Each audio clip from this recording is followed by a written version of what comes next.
It's really hard as a human, unless you're fundamentally broken inside, to sustain the energy needed to build something meaningful if you don't believe in what you're selling. So first and foremost, besides the framework of the energy of the first 15 minutes, besides the fact that this is it, and if you don't become religious about this for the next decade, you will not win. Besides those two things, I see some people like taking notes. If you're taking notes, make the third one be like, do I actually sell something I believe in? Because I promise you, if you do, you have a disproportionate amount of chance of succeeding, because it will be more interesting to put in those hours. It'll be more interesting. You know what I love when I get a no? Like, I love unsuccessful sales, because I believe in what I sell so much. First, sell something that you believe in. Next, you've got to understand, and this is where a lot of people struggle, there's a fundamental difference between branding and marketing and sales. This is super important. I see this from entrepreneurs to the biggest companies in the world. I'm fascinated that we don't have more sophisticated conversations of separating branding and marketing and sales. How many people here follow me and like my stuff? Great. What you guys are feeling is branding. You're feeling branding. I'm paying out to build a halo effect of what Garyvee means. It's why you like it, because I'm not selling you. But here is the most important thing. This is where everybody fucking breaks down, because I see some faces that I know. And this is where people break down on my thing. I give everything away for free. I hope it creates brand. And then I have moments of whether my sneaker that's coming out on my birthday in November this year, or a book in January, or something else, I hope and think and expect and would like to think it converts into sales. But here's the single most important thing. If it doesn't convert, I am not crippled. Where people struggle is they give with expectation of return. Listen, you're the only person that clapped, and I fucking love you for it, because it is the single most important and most difficult thing for everybody here to go away from short-term $80 ebooks and fucking bullshit this and bullshit that to what I'm doing is you gotta go all brand. You do it for a year, then you go in for the ask, jab, jab, jab, right hook, and it doesn't convert as much, and they're crippled because they're like, Karen got so much from me, why didn't she buy 10 books? I hate Karen. That is insanity. The expectation for something in return when you give something is the fundamental reason so many people here have not committed to branding. Along with patience, because it takes time to build a brand. I've been giving away free shit for fucking 12 years. You're welcome, bro. Pay attention and start deploying patience, start deploying long-term thinking, start eating shit, start selling something you believe in. My friends, this is basic. It's just hard. You know what else is basic? Working out. It's basic. It's not super complicated. We all know that if we eat healthy and we go to the gym every day, that good things will happen. Yet, a lot of us don't do it, right? That is no different than business. It is very simple. You have to think long term, you have to sell something that you believe in, you have to sell something at a price that is valuable to the market in its competitive set, you have to bring more value, you have to be patient, you have to be on top of where people are, be current, understand culture, you gotta do all these things, you gotta treat your people good, you gotta be everything, and then good things will happen. The problem is, once you waver on anything, you will lose. Like my trainer said to me early on, you can't outwork your mouth. You can be in the gym every day. If you eat like shit, not much is gonna happen. You may believe in what you're selling, but if you wanna buy a boat tomorrow, you're gonna fucking lose. And that's basically how I think about stuff. My dad's liquor store was doing $3.7 million in sales, 10% gross profit. Means we made $370,000 in profit before we paid our employees and our rent and our everything. We didn't have a lot of money. In that business, from 1998 to 2003, I grew it from a $3 to a $45 million business in that 5-year window.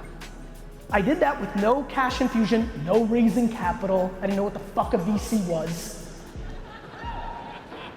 No cash infusion. I took the money we made and I spent it smartly. What did I do in 1998 to 2003, and what does it mean to you? In 1998 to 2003, it meant that I bought Google AdWords and was building an email newsletter. Two things that nobody knew what the fuck was. How many people here have done email marketing in their careers? Raise your hand. Awesome. In 1997, I had a 200,000 person email newsletter for buying wine that had 91% open rates. Because in 1996, 7, and 8, nobody was doing email marketing. And how many people here had email in 1997? Do you remember how we treated email in 1997? For the youngsters in here, here's what we did. We read every fucking email. It was new. We paid attention. Just like Twitter. Twitter in 2006, when I had 7,000 followers and told my followers to follow my friend Nate, 5,000 of them followed him. I now have, millions, what have you. I can't get 500 of them because it's attention arbitrage. You understand? There's always a time to buy beachfront property. Somebody bought up all the beachfront property in Malibu. That was a good trade. Then everybody understood it was a good trade, and then you started going back and you were paying 10 times more for 10 streets below. Very basic, the same way that people think about real estate and emerging areas, I think about attention. I think that everything still can work. People are sitting here saying, well, I like direct mail, I like commercials, I like the back of magazines, I like bench stop ads, I like. All cool. I believe that almost everything still works to some degree. I just care how much it costs to work. I'm just curious if you're doing local radio or you're doing print or you're doing Google AdWords, is that better than influencers on Instagram and Facebook ads and Snapchat ads? I'm just curious, I'm just interested. I think that is the point that matters the most. The reason I've done so well on Facebook is I try to build a brand, so I'm putting out something valuable and not trying to convert, which creates awareness into the top of the funnel, which then creates opportunity long-term to do something about it. Why is Facebook so special? Because it's the only place you can do both things that we all love. You can do 3-minute videos that get people excited, and then you can remarket the 11% or 1% that watched all 3 minutes with a call to action because you've set them up. The amount of people here who only throw right hooks, only go in for the kill out of every fucking thing out of their mouth. And let me tell you, if you know anything about fighting, if you know what punch is coming, you duck. And so people are throwing right hooks, trying to land, and people are ducking because they know what you're about. We have to have a strategy on how to deploy content in a Facebook environment. We have to start looking at companies. Actually, it's fun to be in Utah. I think Purple Mattress. How many people familiar with Purple Mattress? Great. Watch them carefully. They do Goldilocks videos that are funny, ha ha ha, and they do sales. Here's the better price on this mattress than everybody else. Most people in marketing and sales don't have multiple moves. Everybody's in the Mike Tyson business. You've got that one punch. And as you watched with his career, once it gets figured out, it's over. And so I implore everybody here to do the following. First of all, it pisses me off how many people here have opinions on Facebook ads when they've never really run any and have never really become a practitioner, have never run one at all, or maybe just a little bit once and have made their global decision. And most importantly, the thing that pisses me off the most, I see a lot of you writing right now, if you outsource this shit to your 24-year-old niece, I'm gonna fucking get you. Be a practitioner.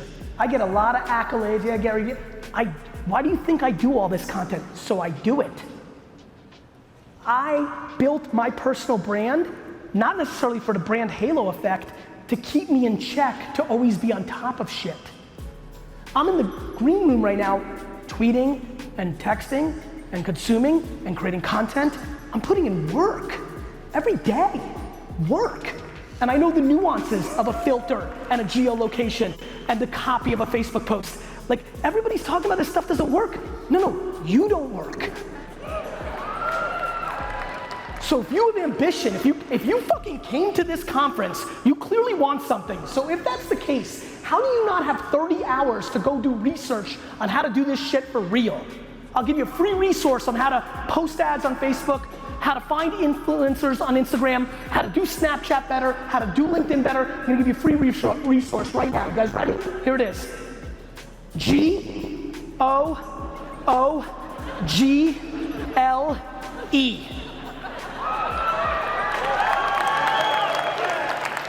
want something? Go fucking get it. It's called search engines. How do I post better on Instagram? Enter. We are living through massive social norm changes. Remember how weird it was to online date? Not so much anymore. We are living through massive human shifts. This is the biggest culture shift since the printing press. The internet is only roughly 20 years old in being a consumer product for all of us. This is just starting, and the level of disrespect or the level of, it's kind of something. The unbelievable nature of you not becoming ridiculously educated in this shit blows my mind. You cannot have the audacity for ambition in the future world without putting in hundreds of hours of homework to the nuances of how to create communications and distribute them on this device. Your ass out if you don't do it. And I don't want outsourcing to nieces, and I don't want fucking bullshit excuses, and I don't want to hear that you're not good on camera, then fucking write, Rick. I don't care. But you need to fucking make a decision today. Are you gonna allow yourself to buy bullshit programs for the rest of your life and come to shit like this? Or are you gonna finally fucking eat shit and do something about it?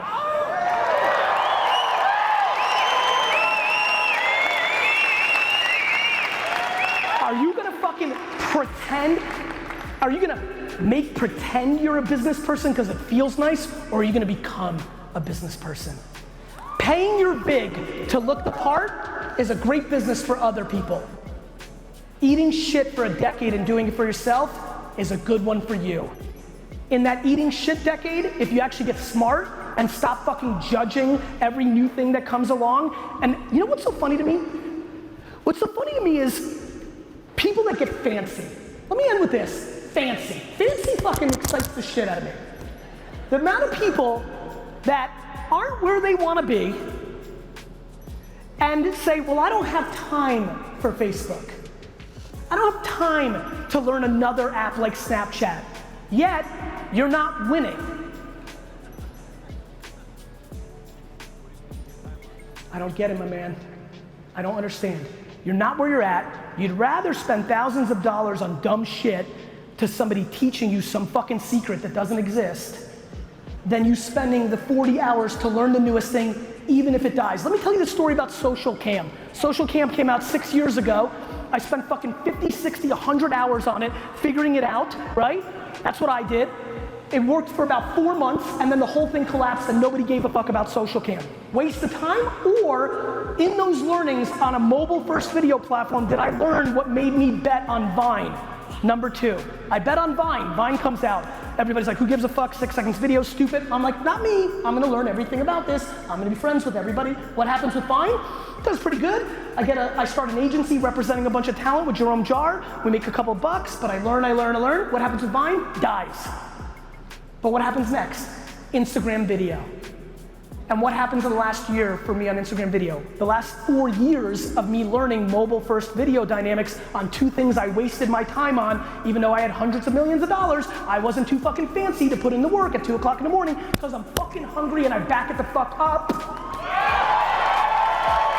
Then Instagram comes, and then I hit pay dirt. 6 years in the making, a whole lot of losing along the way, but learning my craft. Learning my craft. I end with this, my friends in Utah. Do you actually know what the fuck you're doing? Are you actually putting in the work? Do you really want this that bad? Or do you want to make it look like you want it that bad? I challenge you and I hope to see you soon. Thank you.